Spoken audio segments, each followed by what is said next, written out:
And we are live. Good evening, everyone, and welcome to the stream. I hope you're all doing well. I'm very happy to have you once again for an interview on the channel with a member of the European Parliament. Tonight, we'll be discussing with German MEP Daniel Freund from the Greens group, so on the left side of European politics. He's 36 years old and he has been an MEP since 2019, so it's his first mandate. It's rather young and new MEP, but it is not a newcomer in Brussels. He's been there for a while. He sits in the Committee on Budgetary Control and the Committee on Constitutional Affairs, where I believe he is the coordinator for the Green Group, so an important position. He is also a substitute member in the Committee on Transport and Tourism and the Special Committee on Foreign Interference and in all democratic processes in the European Union, including disinformation. So that's quite a mouthful as a committee name.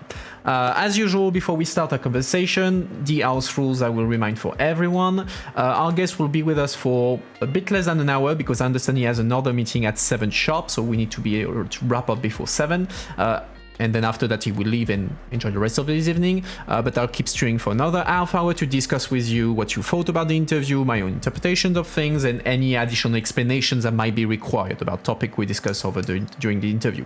As usual, I prepare my own question for Mr. Freund, and I collect questions from people on Reddit and Discord. You can also ask your own questions via the chat. I will keep an eye on it and pick among your suggestions. So feel free to participate and react, but don't spam and stay civil. As always, goal of this interview is for you to understand better what is the job of the MEP, who is Mr. Freund, what is his priorities, and maybe some of his opinion on EU political questions. I try to invite various members of the European Parliament. We got people from the EPP, SND, Greens, from all over, so to share their opinion, and the aim is for you to see this diversity and make your own opinion, while I'm just here to facilitate the discussion without taking a stand. We will not go deep into policy discussion so that none of us get lost, and will not touch upon national politics unless it's relevant to EU politics. So with that in mind, keep that in mind when asking your question, and without further ado, let's start. Hi, little Miss Debbie. So good afternoon, and let me first put you on screen. Hi, good afternoon and welcome to you, Daniel Freund. Thanks again for accepting this interview and on my channel. You heard me explain to the viewers, the goal of tonight is to put faces on the European Union and help people to understand better what's happening in Brussels. And tonight we get to know you better. And try to understand what you actually do in the European Parliament and what you think about the EU. So perhaps to start off our discussion, could you briefly introduce yourself to the audience, and we'll pick up from there. Well, thanks for having me. My name is Daniel Freund. As you said, a German Green MEP. I come from the city of Aachen, so I have grown up in a very European environment, in a way just a couple of meters away from the Dutch and Belgian border. And I actually went to kindergarten on the other side of the border in Belgium, went to school in Germany and France. I met my wife on an Erasmus exchange in Paris. So personally, very strong European experience throughout my life, and that's a bit the reason as well why I went into politics. When I saw that more and more people are putting the EU into question and are attacking it. We have Brexit, we have illiberal politicians like Viktor Orban. I wanted to do something about this and fight those people that want to destroy the Union. Okay, well, that's perfect. You actually answered the very first question I usually have, which is to explain a bit how you got into politics. But like you said, you have a very European experience, starting from a kindergarten in the other country and also the classic Erasmus. So that's great to hear. And as everyone knows, MEP are specialized. So could you tell us a bit what are the topics you usually work on? Yeah, well, actually, before I was elected in 2019, I used to lead the EU work of Transparency International for 5 years. So I had been in Brussels before, working on the fight against corruption, more transparency, better functioning democracy. And that's exactly what I'm doing in the Parliament now as well. The files I've been dealing with so far are, for example, I negotiated this rule of law mechanism that allows us to cut funding to those member states that don't respect the rule of law, that don't respect the independence of judges, for example, or that have rampant corruption. I negotiated the lobby register, but I'm also heavily involved, for example, in the conference on the future of Europe. So looking at how can we make those things better in the future. Okay, well, that's perfect, because you more or less explained the topics I wanted to discuss with you. That's perfect. It's as if we prepared that before, which we did not. Going a bit back on what you said, you mentioned that before your election as an MEP, you worked before as a lobbyist in Brussels for Transparency International.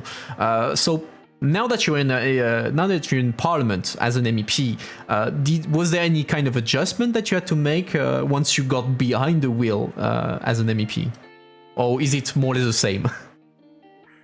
No, it's of course different. When you're directly in politics, the game is different. You also have more influence to actually change things. It's a different thing whether you're on the outside and you're writing reports or doing press work to influence a debate, or if you sit at the negotiation table and you actually discuss is the wording of this paragraph going to be that way or this way, which of the ideas will stay in a piece of legislation at the end of the day. It's very different, but it's great. I love this work in politics, and it's great to be able to change things for the better. And now that you got a taste of the influence, so to say, the ability to actually change things, so is that something that you would like to keep in the? Would you see yourself go back to the position like of a lobbyist or whatever on the outside, try to influence MEP, or now that you've been MEP, you would like to stay in this position to directly influence things? Well, for now, I appreciate this role very much. Up to the voters to decide if they grant me another mandate during the next European elections. But for now, I would think that I'll offer my candidature again, at least. Okay, well, that's an early, but you already did it here first. I understand that you'll be run again for the next election if the electors agree with that, but we still have a couple of years to think about that. Moving on, this time on policy matters. So you mentioned already that you were quite a lot on the rule of law, and that's a topic you are known for, actually, and pretty vocal about it. So for those of you who don't know about it, the rule of law is a debate in EU, notably because we have some member states, Hungary and Poland, not to name them, but not only, and there are problems with other member states, but Hungary and Poland are the poster child, I would say, of the rule of law issues, and Brussels has been struggling with it on how to bring back those countries back into the fold in terms of respect of democracy, plurality, freedom of expression, these kind of things. But these issues started to appear, at least in a more visible way, in the recent years after the inclusion in the EU of the 10 Eastern European states. And do you believe that in this process, and even before, when the EU was preparing its own rules, do you believe there was a bit of naivety from the EU in thinking that the rule of law was a kind of irreversible process, and that once you would join the EU, it would never become a problem? Yeah, I think that's right. In the accession process, we have made among the biggest progress that we have ever seen on this planet in terms of democratization, building up working institutions. So the kind of process that countries like Poland and Hungary went through from the moment that the Soviet bloc collapsed and until they joined the European Union, there has been tremendous progress in those countries. But with the moment that they came into the Union, to some degree, the pressure was off.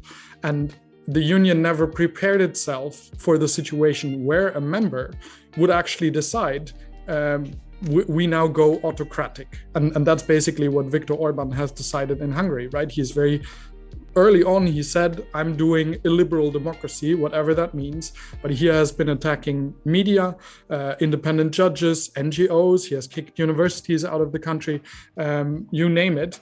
And this is something that for the past 10 years, the EU has really struggled to deal with that attack on democracy and quite honestly on our money, because Orban is stealing our money on an industrial scale. If you look at his immediate friends and family, since the moment that he came into power, they have grown incredibly rich. There's a childhood friend of his called Metzeros, who was a simple handyman 11 years ago, who is now the richest or second richest man in Hungary, who has become a billionaire with a lot of public funds that they have stolen from all of us that pay taxes in the EU. And I think that's really something that we ought to stop.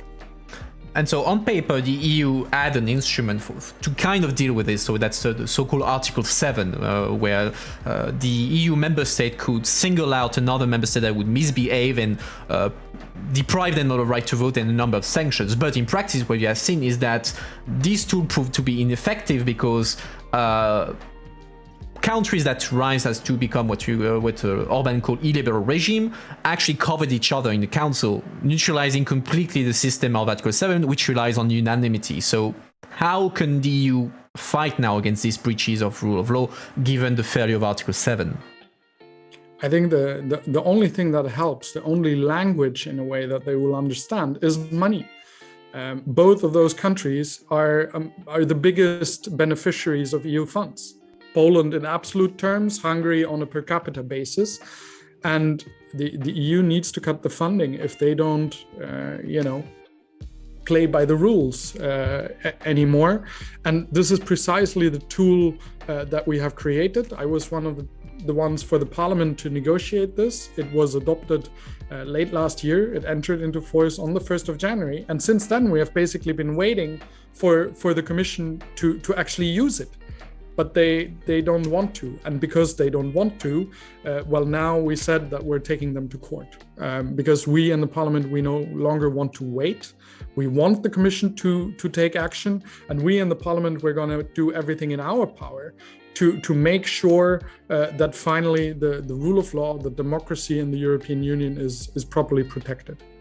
And in practice, how would it work? Would it mean that all the funds directed to Poland and Hungary, just to take these two countries as an example, would be cut, or would it be targeted? Would it be like a limitation of the people who can benefit from this fund? How would it work? So concretely, there is a procedure then where the Commission starts such a sanctions procedure. Then there's some dialogue with the member state. They put basically a list on the table with all the violations of the rule of law. The member state can answer to that. And then there needs to be a vote in the council. So the other governments have to say if they agree with the case. And that's quite a high threshold in a way, because we will need a qualified majority. So 55% of the member states, representing 65% of the population, will have to say, yes, we want to sanction this member state. This can be targeted, and I would always expect that as a first step, you wouldn't go in and cut all the funding right away. You would start with certain budget lines and tell the member state, these are the kind of changes that we want to see. These are the kind of laws, for example, that are problematic. And if you don't change those, well, this funding line goes away. And then if the member state doesn't comply, and if they want to escalate this, and then you'll go higher. Yeah, okay, you can cut more and more funding lines until they do comply.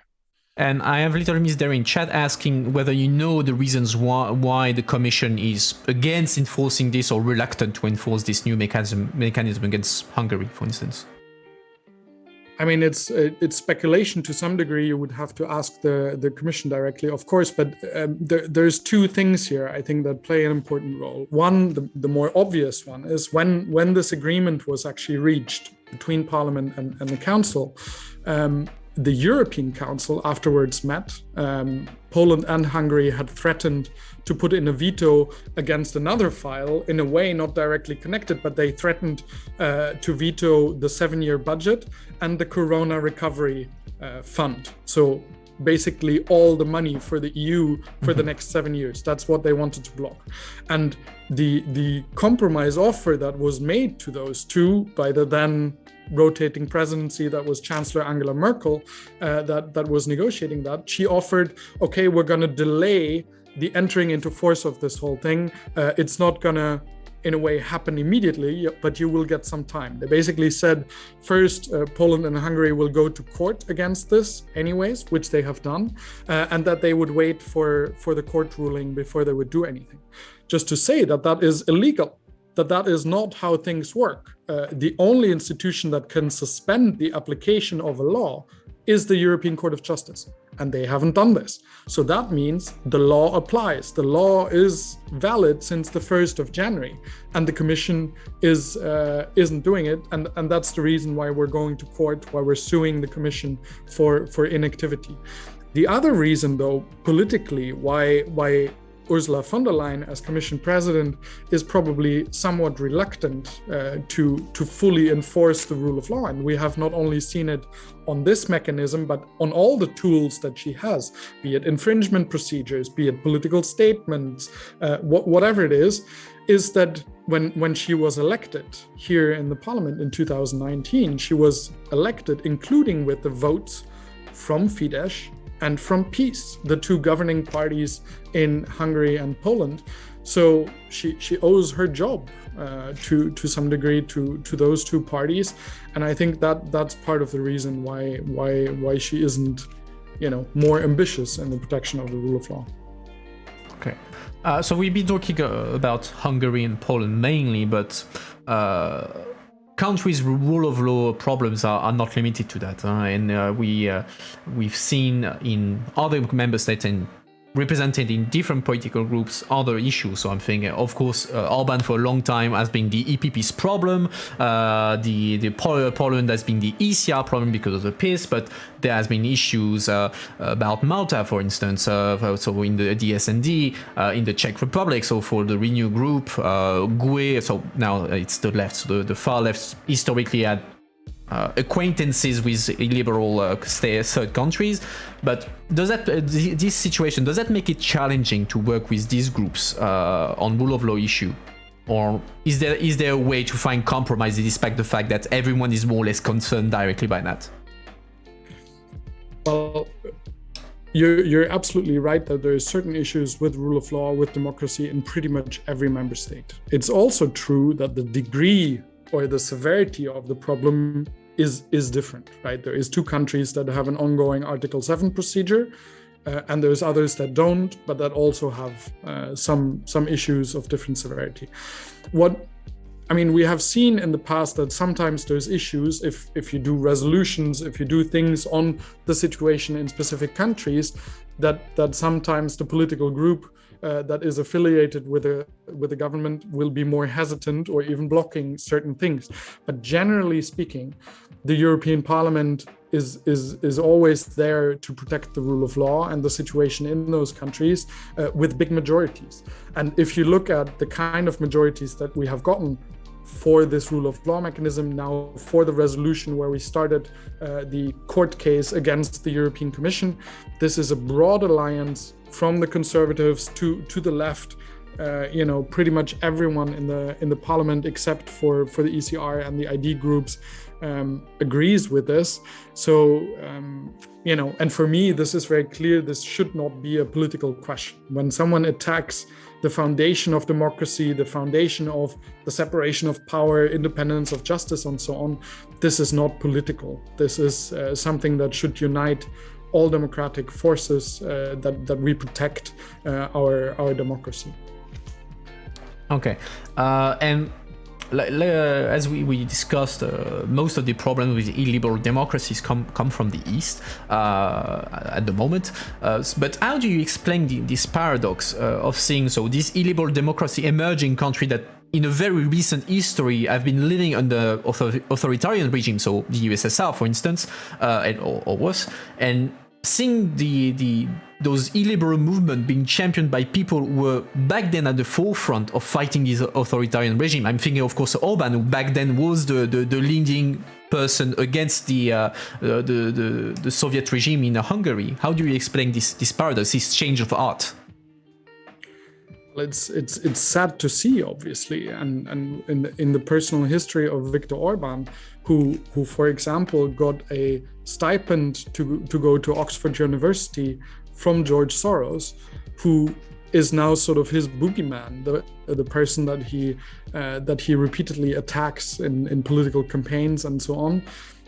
How exactly this worked and where this change of mind from a very convinced liberal to an illiberal autocrat that basically misuses his power to steal taxpayer money, how this went down, I don't know, but it is a problem. It's a problem for the European Union, and we need to deal with that. And one, I think, of the explanations is that in a region that has seen dramatic changes, a system collapse and building up something new is difficult, is traumatizing for a lot of people and maybe for a society as a whole. And if you have very young democracies, if you have not as a developed tissue of civil society, not a long-standing culture of independent media, maybe there is a vulnerability. On the other hand, we have seen that even in a country like the United States, where you would think,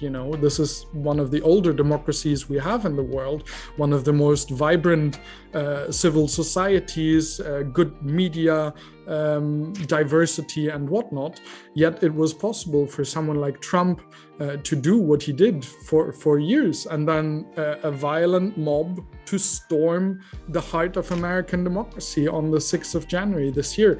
So in a way, this can happen anywhere, I would say, and it is to all of us convinced Democrats to not take democracy for granted and to fight for our rights, for our democracy, for our freedom, pretty much every day, because there's people out there that want to take it away, and we all must defend it. Okay, it's pretty clear. So yeah, the idea that it's not something that is exclusive to the Eastern European countries, but that can pop up everywhere. It happened in Eastern Europe for various reasons, but it's not something that is exclusive to them. It can't happen in Belgium, it can happen in Germany, in France, etc., etc. And so you mentioned that as a way to fight this rule of law issue, going after the money was the best way. But you know that in the last European Council meeting a couple of weeks ago, I'm getting lost in time. There has been quite a big discussion between the EU leaders about Hungary around the anti-LGBT law, and I think it was Rutte, so the Dutch Prime Minister, who said that if Orban was to keep going, he should get out of the EU. So, do you think there should be a mechanism to kick out a member of the EU that would breach the rule of law in a systematic manner, or not? I don't think so. We have this new tool to cut the funding, and we really ought to try this out. And I think the money works. If you look at public investment, for example, so all the money for new roads, new schools, fast internet, whatever it is, more than 90% of public investment in Hungary has EU money in it. So if we cut that funding, this is really going to be a game changer. And I think, as much as I dislike Orban is not Hungary, right? And there is a majority of Hungarians that have never voted for Viktor Orban, and they shouldn't suffer from whatever the lunacy of their prime minister. So I really think we need to do our share to make sure that the basic rights are respected in Hungary and that our taxpayer money is protected. It's clear, of course, that the question of Orban is for the Hungarian voters to decide.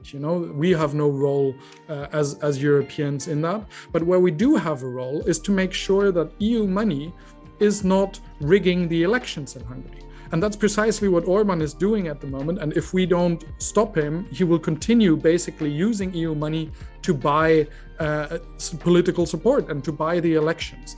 And so we do get involved if we don't react to that. So it's our task to in a way get out of the Hungarian elections and let the Hungarian voters decide. They have the chance early next year to vote and to decide who their prime minister is, and then we'll see where we go from that. But I don't particularly like that rhetoric of we're going to kick certain countries out, because most of the citizens do not want to get out, and they're also not responsible for what their government does, and so it doesn't solve the issue. And actually, it would be also bad to have an autocracy sort of on our border. We see all the issues, for example, in Belarus, and creating another sort of autocracy, whatever failed state on the border of the European Union is really not helpful. So I think we should focus on using the tools that we have. We can all discuss if there's additional tools that we need to manage this problem, rather than just escalating this rhetorically that doesn't really lead anywhere. I have Andrews London in the chat who is commenting, saying, so it is what he's saying. So, seeing our transition to democracy did not work out in East Europe, is there any point trying to bring democracy in the Middle East, where kings and sheikhs still rule? Well, but I would actually say that ruling out democracy in the East has worked. And it has worked for a long time, including in Hungary. And, as I said before, democracy can be under attack everywhere, and it needs to be defended everywhere. If I mentioned the United States, look at what happened in the United Kingdom with that referendum on Brexit. You have foreign interference, you have breaking the rules of campaign finance, you have lies, you have fake news, whatever, and then you have a bodged process to get the UK out of the Union. So this is not only something, attacks on democracy, on whatever, don't just happen in certain countries and not in others. So it's something that we have to deal with everywhere, and we see countries where this has worked fantastically well, both in East and West, and we see countries that have issues, severe issues, both in East and West as well. And I think in general the EU should take a supportive role and support democracy wherever we can. Okay, and to finish a bit on the topic of rule of law, would you consider yourself optimistic on the near future of rule of law in the EU? Are we in the right direction or not for you? I mean, I'm always optimistic, otherwise I wouldn't be doing this job, right? I have the impression that this is a fight that we can win. This isn't done. It might be a long fight before it's really won. But yes, I'm optimistic that we're moving in the right direction. I think this was a huge success for the European Parliament to have fought for this mechanism to be established. Now we continue to fight that it is used. I'm reasonably confident that within the next year, this mechanism will be used. This is a lot about timing as well for me, because as I said, our money is currently being used to rig the next elections in Hungary, and they're taking place in the spring next year. So my impression is we don't have all the time in the world. But I'm also confident that ultimately this will happen, and I think we will win this fight. Yes. Okay. Moving on to the next topic on which you said you worked a lot, so the topic of corruption. So my first question, and it will be provocative voluntarily: is the European Union a corrupt space? I mean, if you look internationally, we are the continent where corruption is comparatively a smaller issue than in many other regions of the world, right? So from that point of view, we're doing okay. You can always do better, but we're doing okay. Our companies, our banks, our real estate agents are too often still involved in hiding corrupt money that is coming from the rest of the world, right? Real estate markets, be it in London, in Paris, in Berlin, are basically used to launder and to hide money that is stolen elsewhere. And I think that's something that we should stop. But I basically think just being comparatively the best continent is not where we should stop. I think corruption is something that we need to fight and that we should reduce as far as possible. And as I said, there is still outrageous cases of corruption happening inside the European Union. There are some member states that are struggling more than others.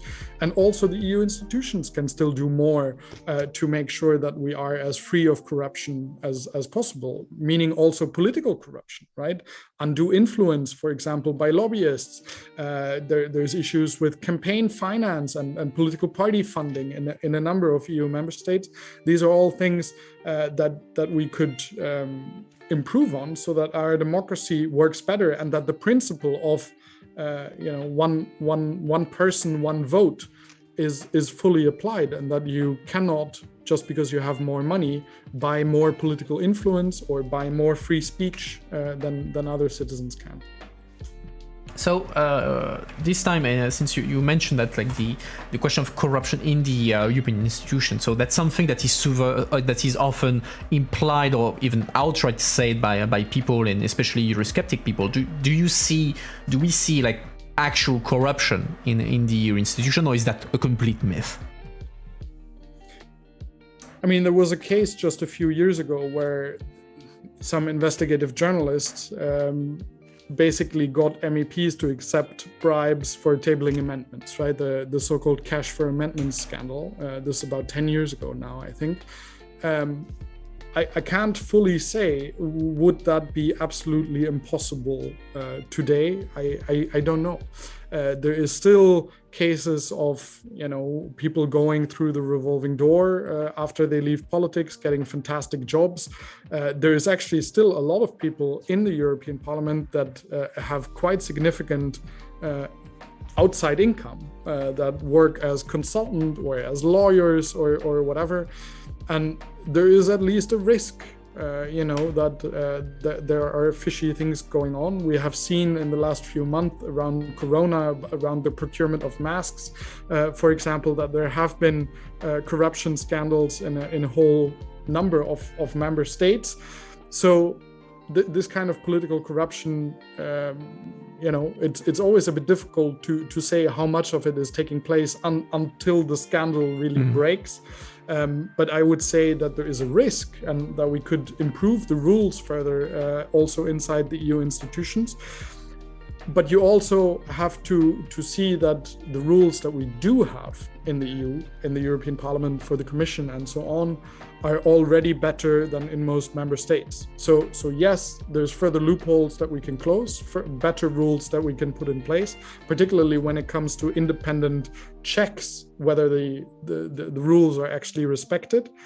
But we are also already doing better than pretty much any member state. The European Parliament also is, for example, much more transparent than almost any other parliament in a member state in the European Union, because everything I've ever said in committee, in plenary, is on the website of Parliament. Every vote I have ever taken, and I've taken now over 8,000 votes in the last 2 years on anything. You can get my position on abortion, on environment protection, on the level of fertilizer concentration in the water, whatever. I mean, pretty much any political issue you can think of, I probably have cast a vote on in these last 2 years, and you can look it up online. It's anyone can see it.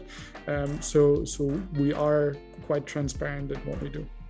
And you spoke as well about the problem of undue influence, so the influence of, for instance, lobbies on politicians. How do you tackle that? Bearing in mind, I mean, yourself, as we discussed, you are a former lobbyist. You worked for Transparency International. Part of your job was to influence MEPs. So how would you define the threshold for undue influence, and how to give a framework for it to work? Well, one, of course, is you need clear rules on what is allowed and what is not allowed, right? And for example, I think, if you invite people to very expensive trips, very fancy dinners, whatever, this is something that should simply not be allowed at all, because I think there is too, even the perception of a conflict of interest is already dangerous for all of our reputation, for the reputation of the institution as a whole.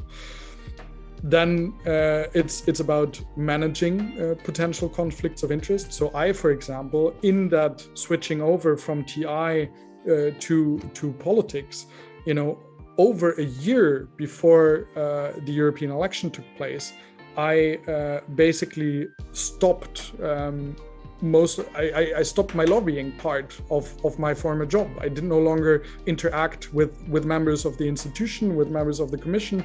I stopped speaking in the media on behalf of Transparency International, and more than 6 months before the election, I actually left my former job so that there would not be any potential conflict of interest, any mixing of my two roles, that of a transparency advocate and that of a candidate in the European elections. And I think this is something, obviously, that isn't always the case, that people try to manage these transitions. So that's something that can be improved. Then also there is something, for political decision makers, for politicians, when they make a law, we need to pay attention that just by the sheer number, we don't just follow what the lobbyists want. Let me give you an example, that when the financial crisis happened, 2008, 2009, afterwards the commission said, okay, we want to make sure that doesn't happen again. And they put together an expert group. So they gathered a few people that, according to the commission, knew how to prevent this from happening again. And Transparency International, other NGOs fought to know who are those people that are advising the commission on this. And when we got the names, well, it became clear that it was all the big banks that had created the crisis in the first place, right? Deutsche Bank, Merrill Lynch, Bank of America, whatever, were sitting on this expert group.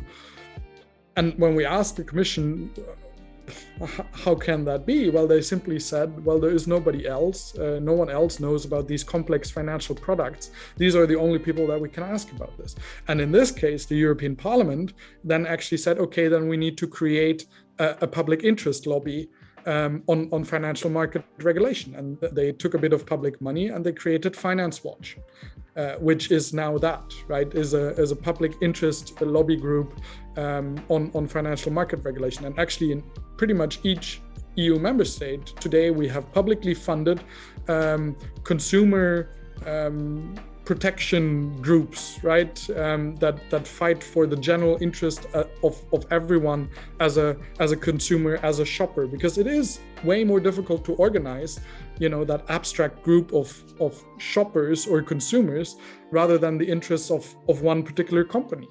And so I think in some of these areas where we see these huge imbalances in the lobbying, that is what we need to do. And one of the areas that I now see where this hasn't happened yet is the whole area of digital market regulation, the rules for the internet. The EU is making a lot of important laws on copyright, on digital services, on how the internet works and what rules apply.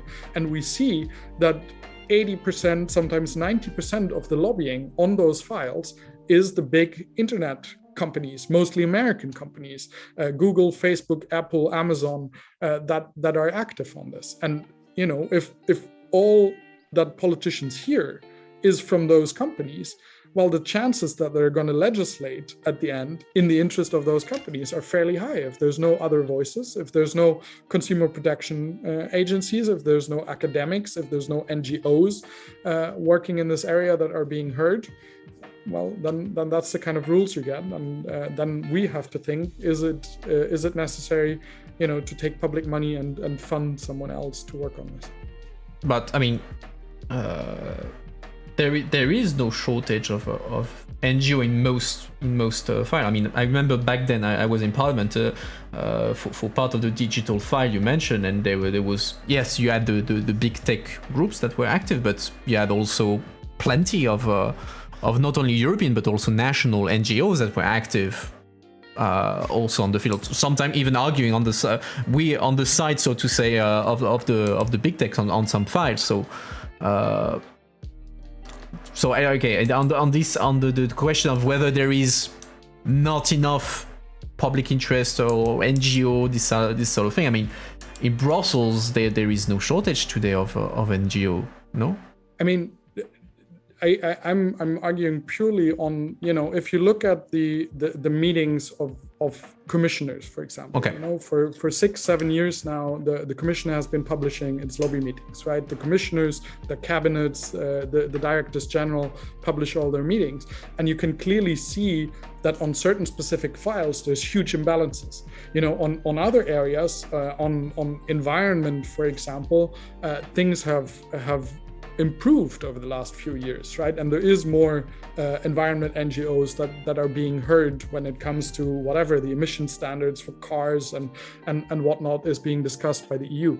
But we still see that in certain areas, and the digital area has been one of those areas that we have these huge imbalances, right? Where 80% of the lobby meetings that the Commission is taking is basically the industry, and only 20% is all the rest. For MEPs, well, we basically don't know yet.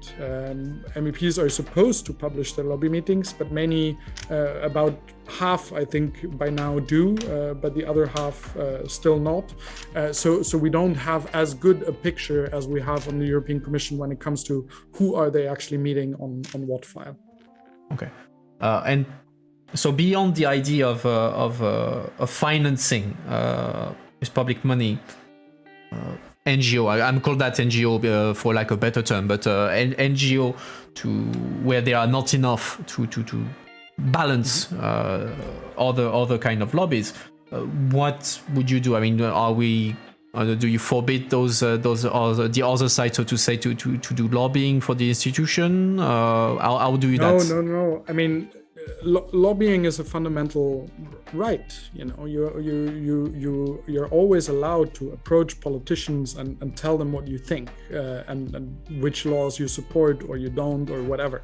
This is part of any healthy democracy, and the decision makers can never know everything. So this is absolutely vital that this can take place.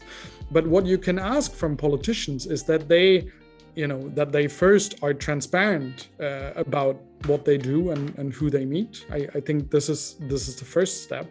And then I think good politicians would also take a bit of a strategic approach to who do they talk to. If you are the legislator, I don't know, on tobacco regulation, and you're discussing new health and safety standards for cigarettes, and you have 20 tobacco companies that have sent you emails and asked for a meeting.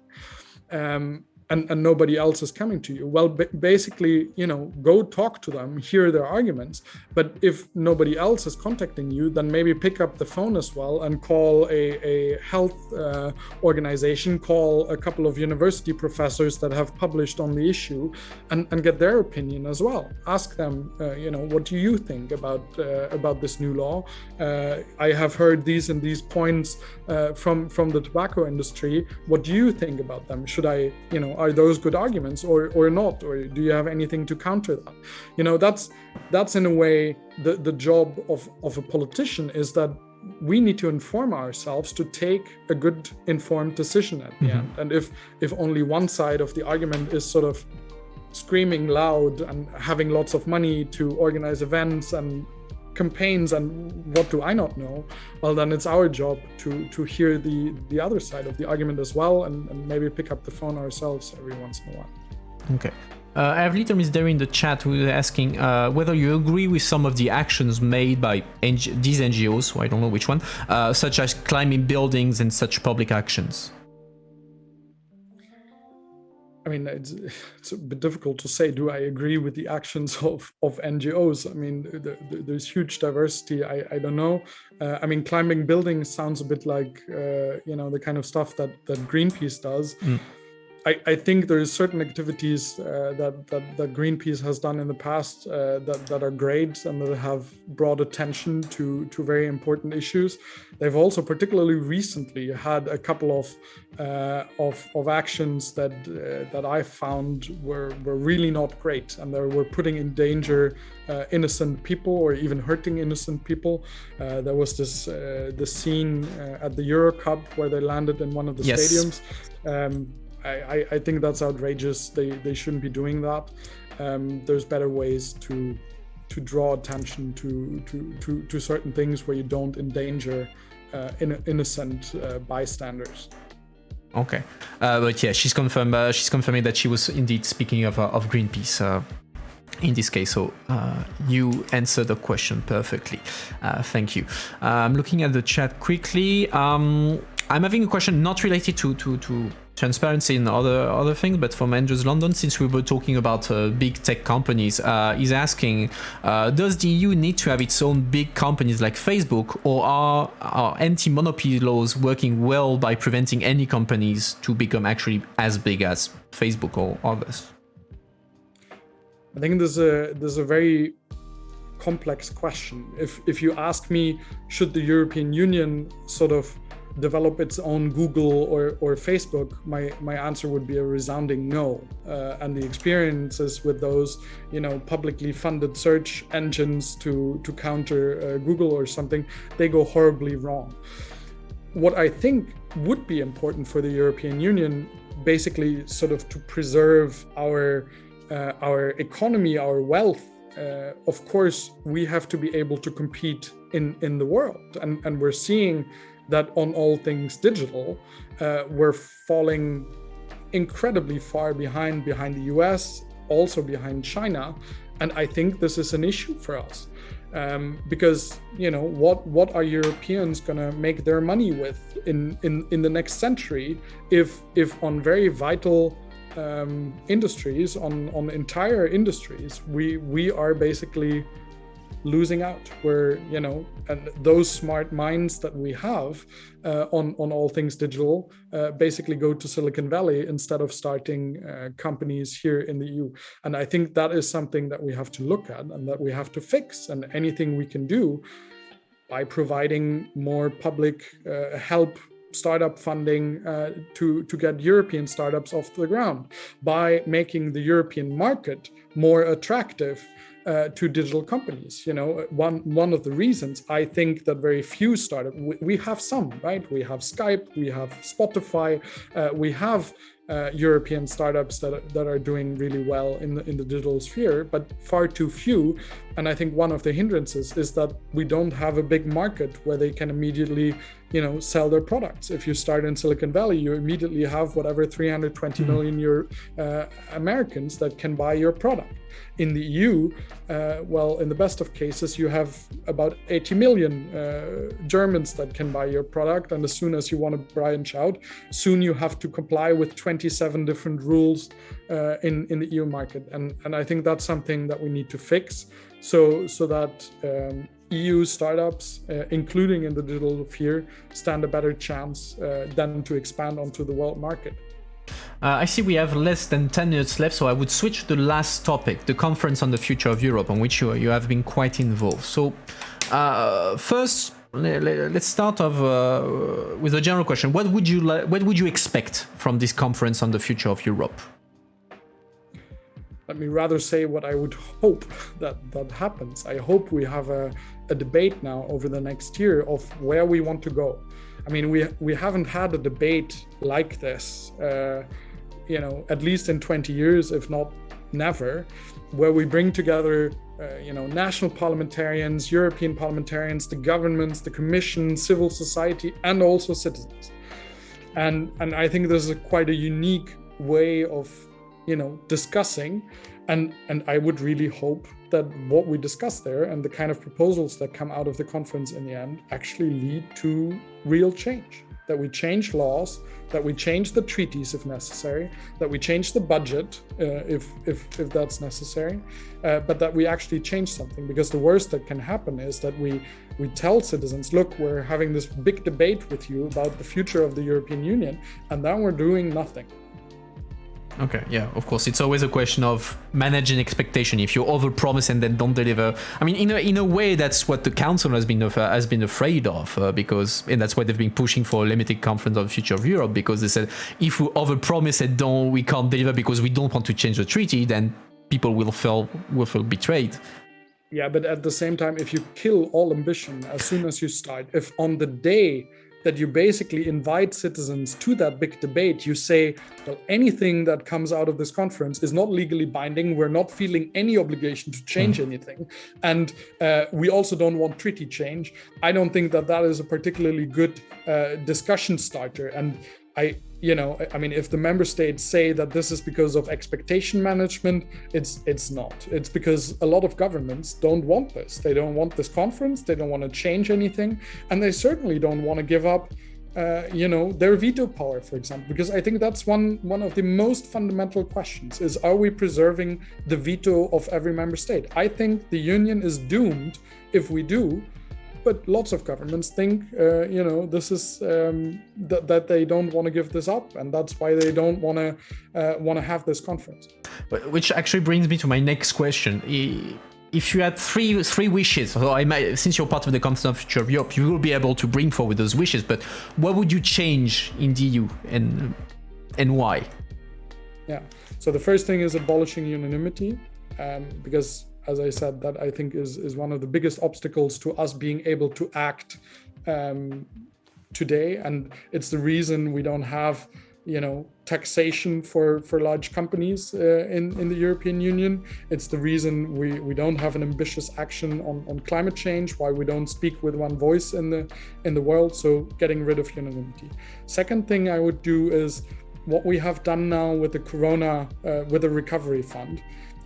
Jointly investing in our future is a great first step, and 750 billion is a lot of money, but our European road to a climate neutral continent, a continent of the future, with renewable energies, with fast internet and all that will require a bit more investment than what we're doing now over the next couple of years. So I would suggest basically a climate fund with which we really do the climate neutrality in Europe by 2045 or earlier.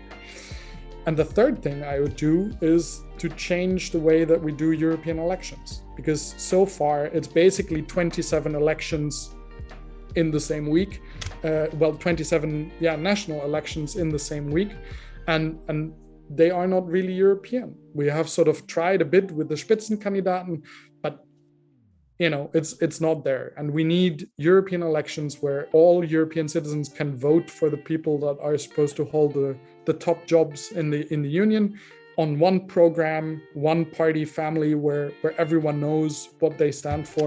That's kind of, I think, what we really need to improve European democracy. So those are the three things that I would suggest. Get rid of unanimity, climate fund, and real European elections. So I would have two follow-up questions to what you said. So on the veto, would you abolish any and all veto, or would you keep... Okay, so any and all veto should be gone on every single topic. Okay, so qualified majority for everything. Okay. There's no reason, why, on taxes you should preserve it, or on social or on foreign policy. The argument is always the same. Why should one country block all the others? And why basically should what a huge majority of Europeans want, why should that be ignored because one member state doesn't want it? Okay. And second follow-up question on the truly European elections. How would you? I mean, it's a difficult question to ask because you can't foresee all the practicalities. But how would you make like a French person relate to a Polish MEP that he would likely never see? And how would you bring together political priorities that even if you have EU-wide political families in the Green, the Poyer, the EPP, the SND, etc., you still have variations according to member states, and they're not going to go away. So how do you manage that? To go to the citizens and say, oh, well, you have to elect, yes, you have to elect a French, yes, you have to elect a German, but you also have to elect a Greek that you will never see in your life or whatever.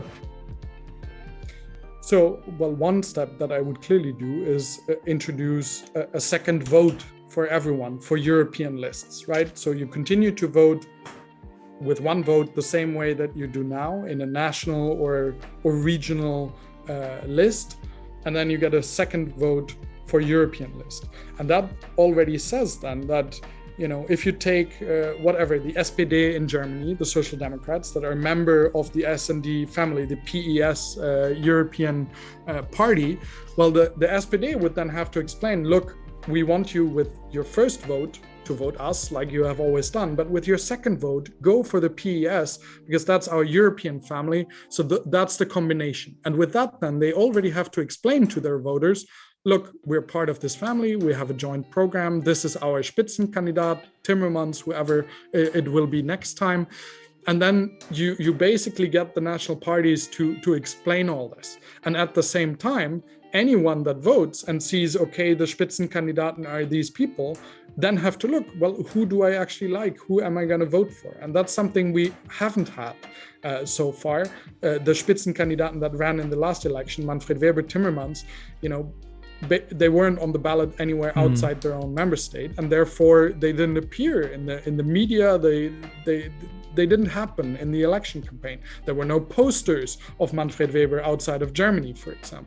And all this would change if they're actually on the ballot and if the national parties have to declare their affiliation with the European party family.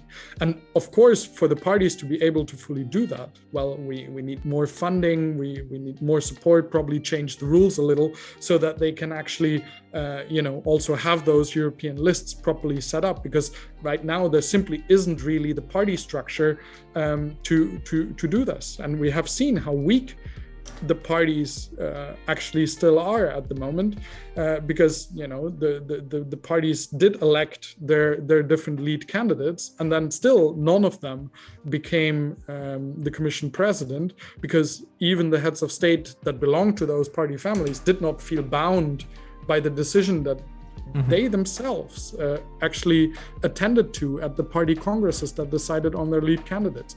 So we need to strengthen the party system, and one of the best things to do that, well, other than money, is by giving them a vote in the elections, because then it matters.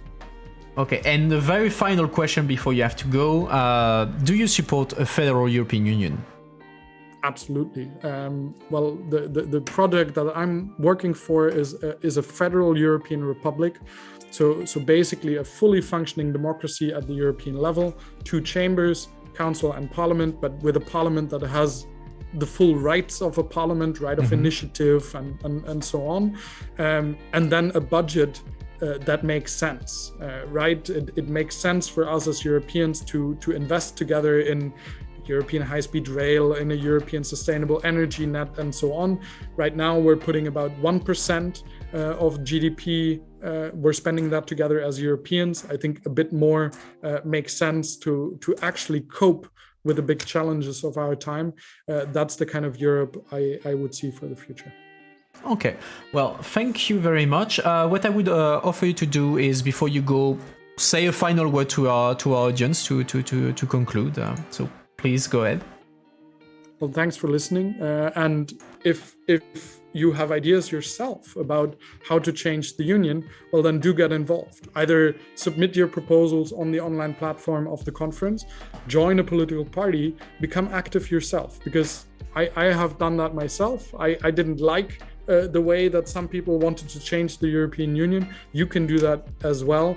It's incredibly fun and also quite gratifying to change the world according to your own beliefs. So I can only recommend you do that as well. If you have any other questions or comments, just get in touch with me.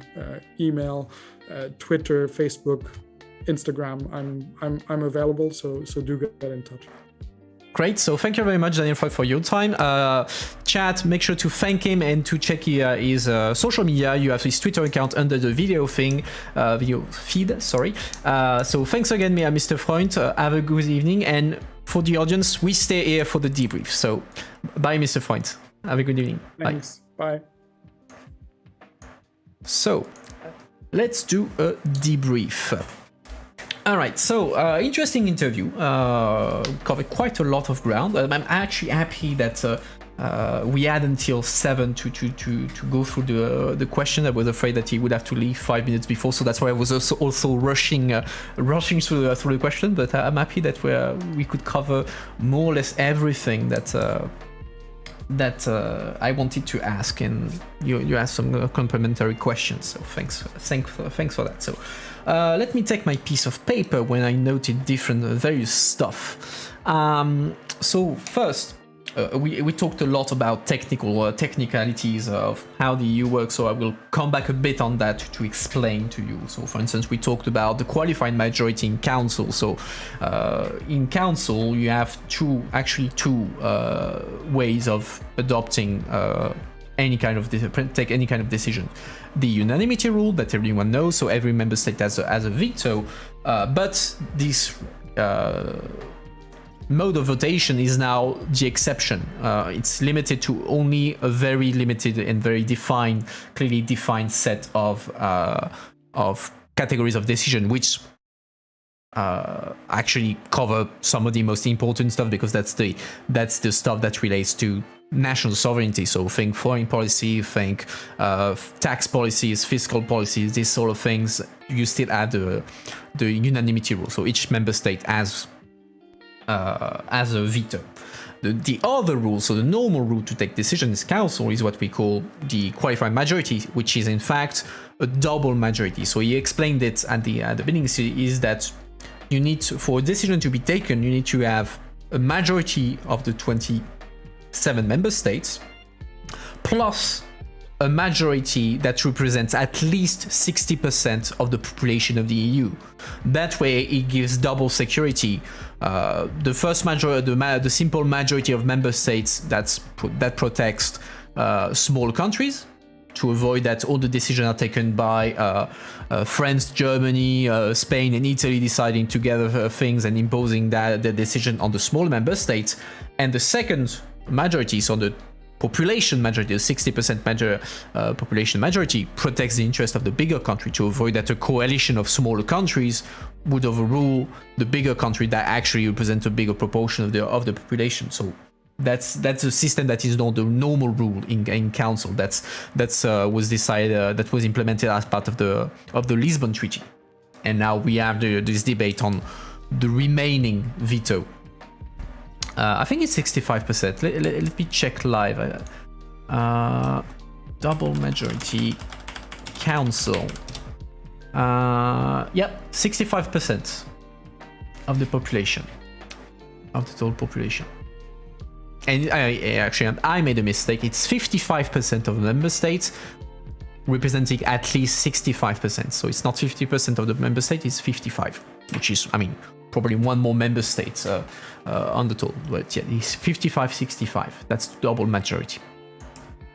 Which brings me to the next topic that he also mentioned, which is the practice of horse trading in council. So he mentioned at some point that to get its way to an extent on the rule of law debate, Poland and Hungary threatened the other member state and the Commission to veto other files, so the budget notably, and the COVID recovery fund, to veto these texts if the other member state were not doing what they wanted on the rule of law. And that's to an extent a common practice, because even if each file is individual, then you have political horse trading, in the sense that each member state will say, okay, you help me out on this file that is important for me, and in exchange I will give you some leeway on this other file that is important for you. So that's the case. You see that also in Parliament, but to a lesser extent than in the Council, because in Council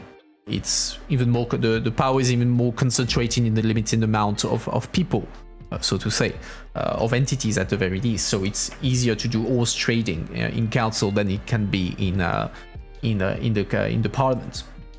But that's indeed a common practice, and that's a way.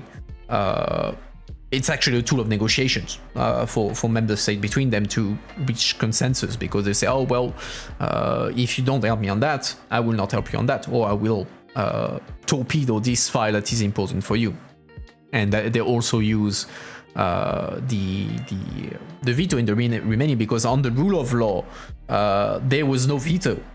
So on paper, Hungary and Poland could have been overruled by the other. So they use horse trading on a file on which they had vetoes, the budget, to get their way on another file. So that's why it's politically important to see this.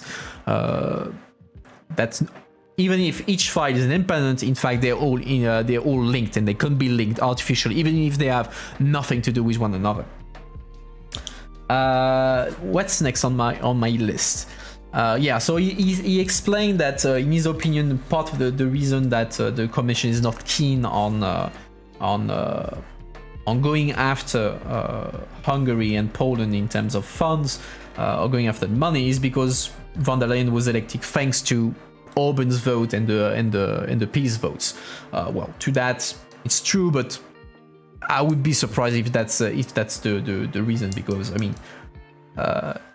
Even if back then Orban belonged to the EPP, and I'm not even sure PiS voted for they probably did. They probably did, as ECR probably to get seats. They did. So probably PiS voted in favor of von der Leyen, but the majority was such that I doubt that von der Leyen would have lost because of that, and I doubt that she. I would be surprised if that's the reason why she didn't. She's not pushing for the Commission to ask the Council to vote on taking away the funds from the EU funds from Hungary and Poland. There's definitely political reasons, that's for sure, and party politics there. But is it because von der Leyen was elected because of that? Not so sure. What else?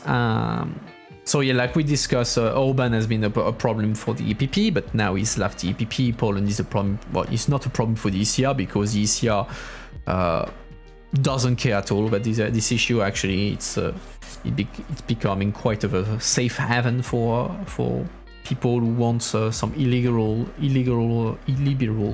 democracy. I have problems with words today. Words are difficult for me. Yeah, and like little misery on the previous topic. Yeah, we are 2 years past the VDL vote, so I agree. I doubt it would amount too much for, especially since now Orban is no longer part of the EPP, so they don't have a lot of power over. But like we mentioned, there are problems with some member states. Pretty much all the member states. I mean, in the socialists, the lead problem is Malta, because as you know, there was this journalist that was murdered because of her work as a investigation journalist, and the prime minister, the government that is supposed to be allegedly linked to that assassination is socialist. So that's a thorn in the SND side. In Renew, we have the Czech. With the prime minister, is it prime minister or the president in Czech Republic that is problematic? I think it's prime minister. So he's very much all over the place, and he has conflicts of interest because he owns agriculture, agro-pharma industry in Czech Republic that's is getting a lot of public money from the EU, so there's a conflict of interest there. We have now in DPP, we still have the Slovenian, which is very problematic, especially since they're going to take the helm of the EU. Well, actually, in literally tomorrow, they're going to take the helm, so that's another problem for the EPP. The ECR, like I said, is safe haven for all the liberal democracies in the world. For the left now, so now I used to say the GUE, but GUI changed its name, now it's called the left, so far left.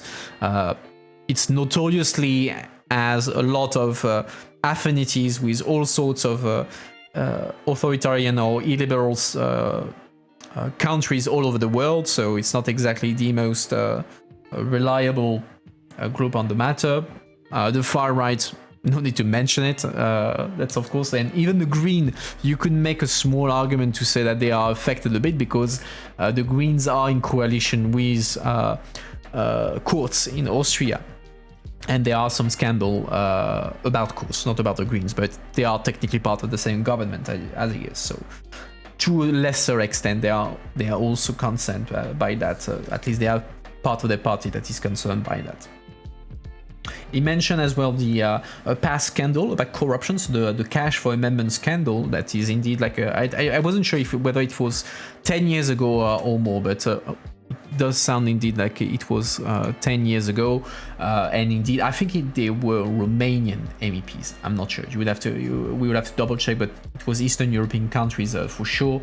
And indeed, there were journalists who pretended to be lobbyists and offered cash to these MEPs against amendments. These MEPs accepted. I don't remember which group they were from. So you would need to double check that. Around 2011, you say? Well, let's again check live. Cash for amendments. Scandal. Oh, perfect. 2009. Oh no, that's the UK. European. Yeah, 2011. I see. Yeah, and let me open that. 4 MEPs did that. Okay, so they were discussing an envelope of 100,000 euro. So it was 4 MPs. I'm trying to find, yeah. So apparently it was a Romanian MEP, an Austrian MEP, a Slovenian MEP, and a Spanish MEP.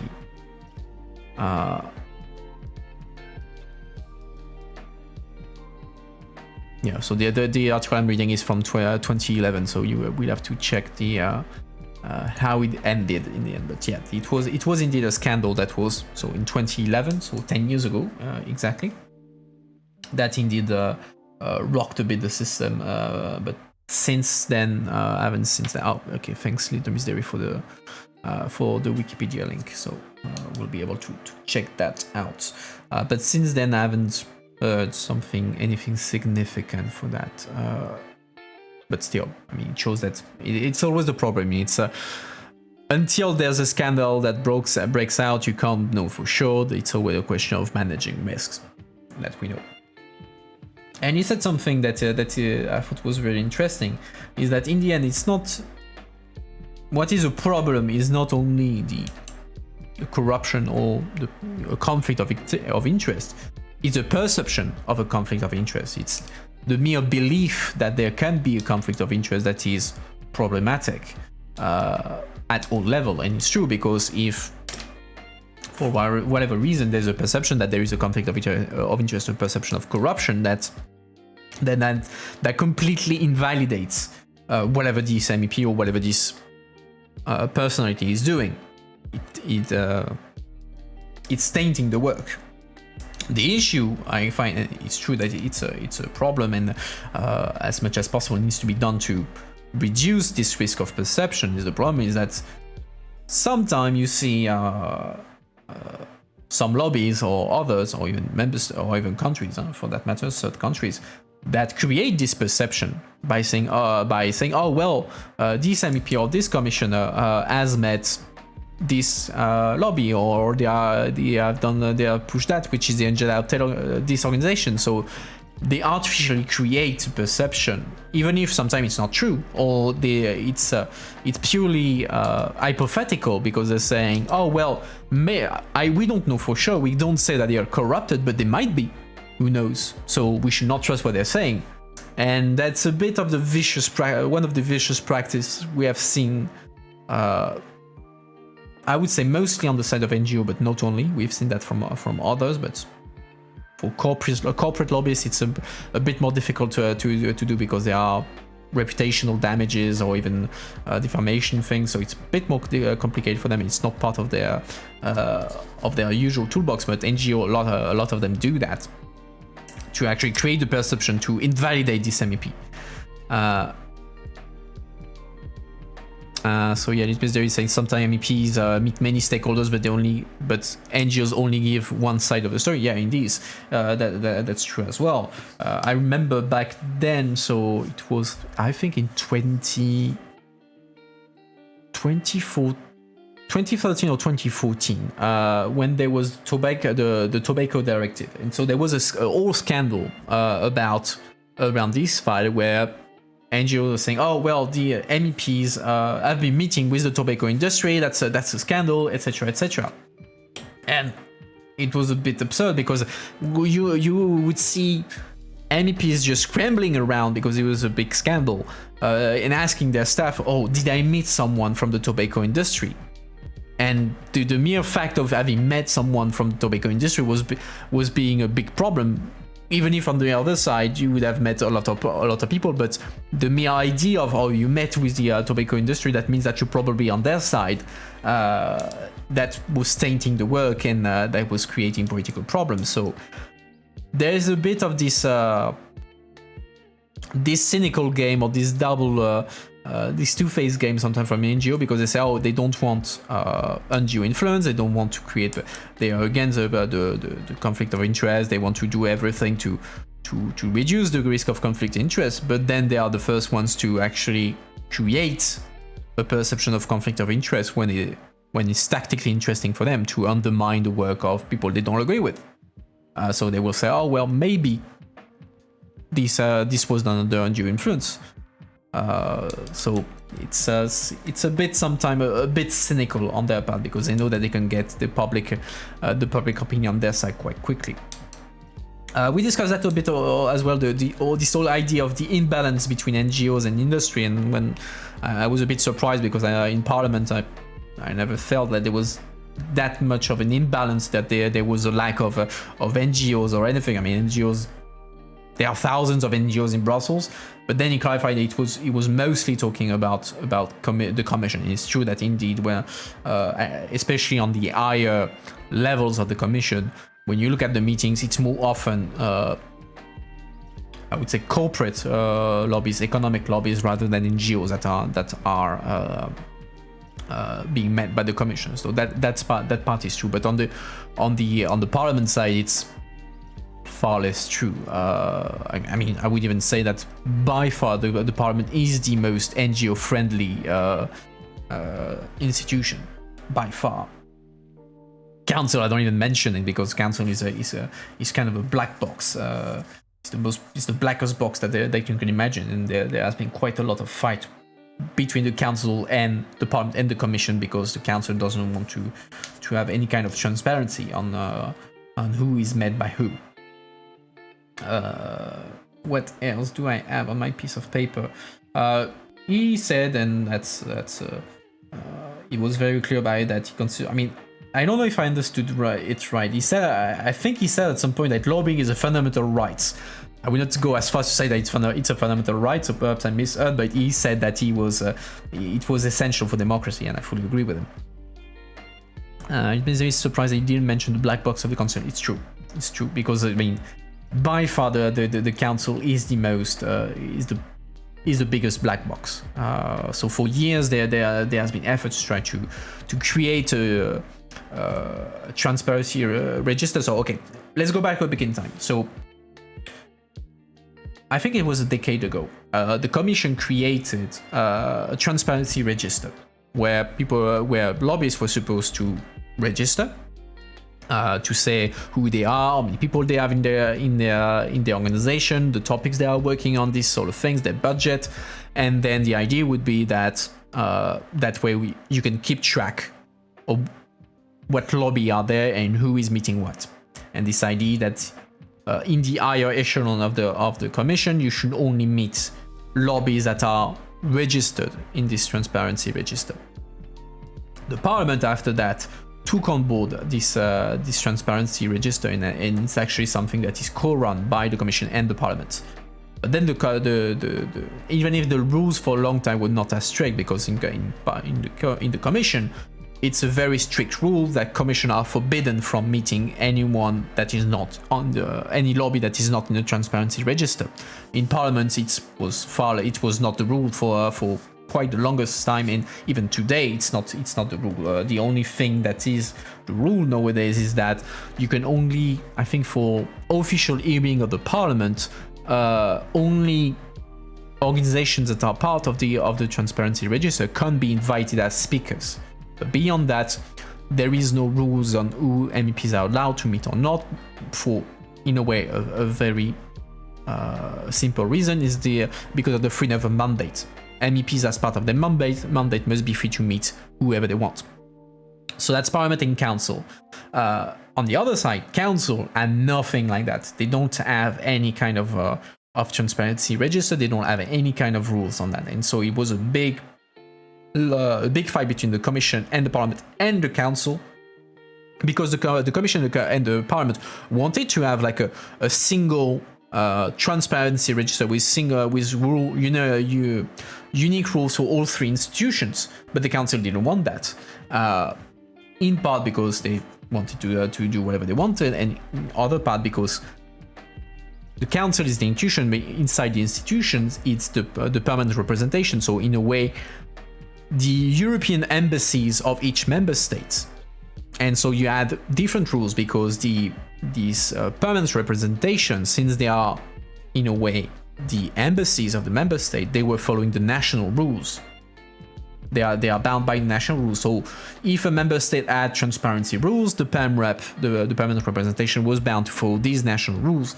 Other member states did not have these rules, didn't have to follow them. So there was a whole debate about that, because in council the idea they were presenting the permanent representation as being embassies and being solely under the remit of national law. So EU law, you could not impose EU law on the national body. So that was a long fight, and in the end, I would say weak compromise that was found after years of debate and years of blocking by the council was that council would take part in the transparency register that is managed by the commission, but, and that's a big but, only the meetings of the secretariat of the council, so more or less the people who work a bit for the presidency and for the overall institution of the council, only the secretariat would have to abide by the rules of the transparency register. So only meet people who are on this register. Except that in practice, it's still the secretariat does not meet a lot of people on their own, because, like I mentioned, all the work is done by the permanent representation. The presidency is a separate. Even if it's presiding the work of the council, it's not a body of the council. It's an independent entity. So, for instance, today we are under the Portuguese presidency. The Portuguese presidency, unless there are Portuguese laws about that, they don't have to report on anything that they do. So that was a bit of a weak compromise, a bit to save face for the Parliament and Council, and to put the feet in the door, as we say, in Council. But I would say it's far from being a big win. What's next? I'm seeing time is passing, so I'm going to skip a bit the less important points. On the idea that MEPs should. This whole idea of who MEPs should meet as in terms of lobbying. So he said, MEPs have a duty to see everyone, to hear all sides of the debate, and on that he's completely right. I would say, indeed, MEPs should hear both sides of the argument. But then you have the question of whether it's an obligation, because you could make the argument that an MEP can take the political decision to say, well, no, I know who I want to follow for whatever reason, so I don't need to meet the other side because I already made up my mind. And as an MEP, I mean, it's his right. The MEPs are entitled to vote as they wish. But also, you have the other problems that sometimes the other side simply doesn't want to see you because they don't have time, because they don't see you as a priority, because they know that you have already set you have already made up your mind, so and you're not going to change your mind, so it would be a waste of resources to meet you. So sometimes MPs end up only meeting one side because, well, they made up their opinion and the other side doesn't have an interest in meeting them. But indeed, in principle, it would be in principle, especially when you are a rapporteur, when you have actual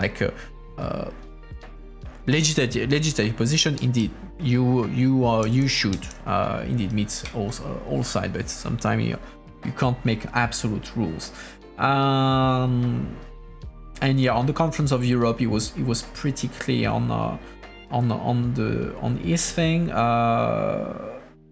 On the European election, actually, he clarified that I didn't understood that at the beginning because I thought he was saying, there should be, in fact, a single election, EU election, that is the European list, and that's it. That's how you would elect MEPs. But he clarified that no, it would be a combination of the current system, so where you elect MEPs from your member state, and then you vote for the European list, or in fact, you vote for your Spitzenkandidat. So yeah, that was a good clarification.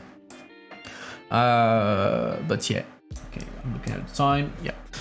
Let me see, did I miss anything in chat? So I see that Andrews London was agreeing with what Mr. Freund was saying.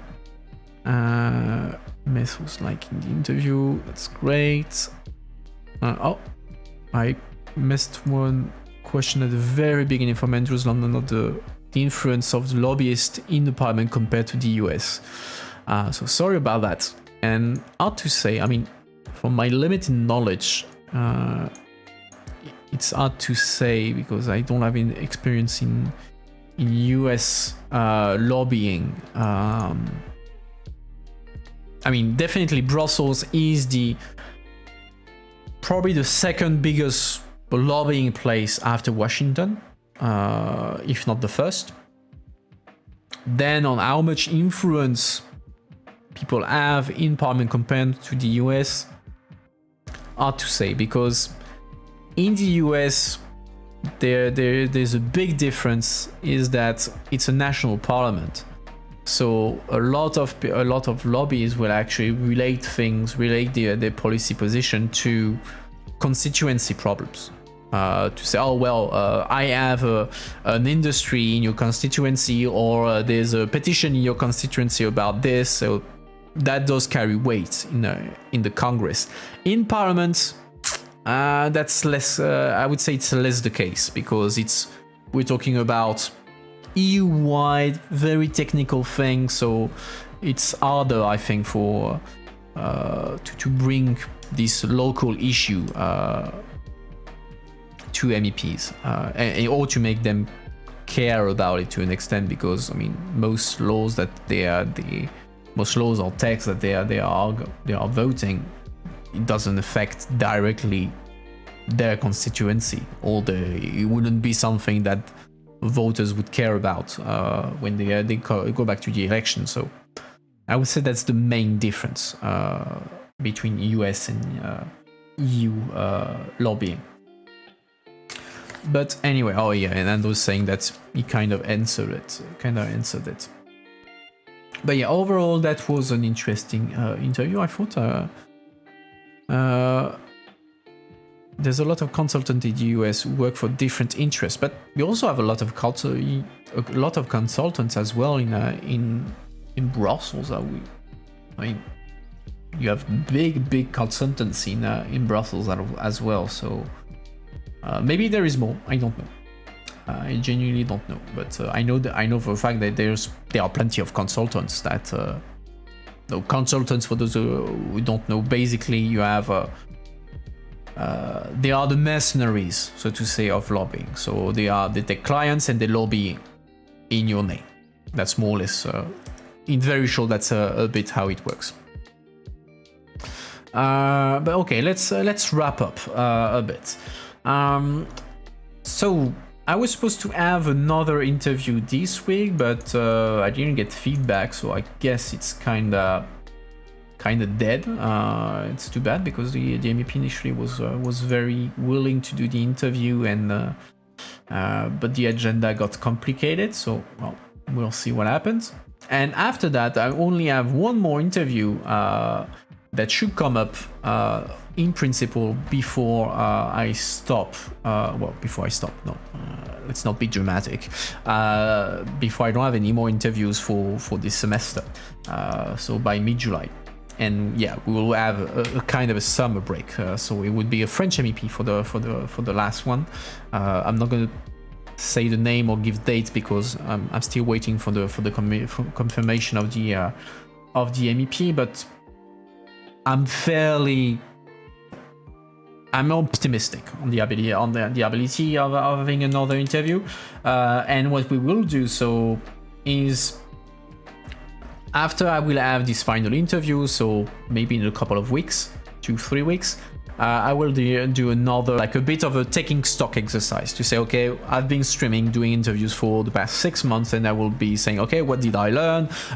What do I want to do next? Because I will continue to do interviews when we go back, when business starts again in Brussels in September, at the end of August, beginning of September, and I will start talking a bit about what I would like to do for the new season, I would say. I will ask for your opinion, this sort of thing. But I would say that in principle, by mid-July, we will not have any more interviews. And then I will maybe stream occasionally for fun, to maybe to play some games with you guys, etc. But it'll be much lighter. But we will have plenty of time to discuss that further. Next week, no interviews. I will definitely stream. The question is, what will I stream? Whether I will play on my own, whether I will try to organize a final Among Us game with people from the bubble and people from the community. I will let you know, but definitely a stream next week. I will let you know, as always, on Discord at the very least, on Twitter. So you know the deal. Follow me on the social media. You have all the links in my bio. Oh, and you just ruined my day, Little Miss Derry, by telling me that the English just scored against Germany. You ruined everything. Yeah, I know everyone is sad. I mean, to be honest, at this stage, for this week I have only two objectives. That's Germany wins against England and that Italy wins against Belgium. Those are my two objectives for the week. But yeah, on this note, I wish you a good evening to everyone, and I will see you next week. Have a good one, guys. Oh no, Little Mister, you cannot be for Belgium. I mean, have you seen what they did yesterday? Anyway, we'll talk about that later. Bye everyone. Have a good evening.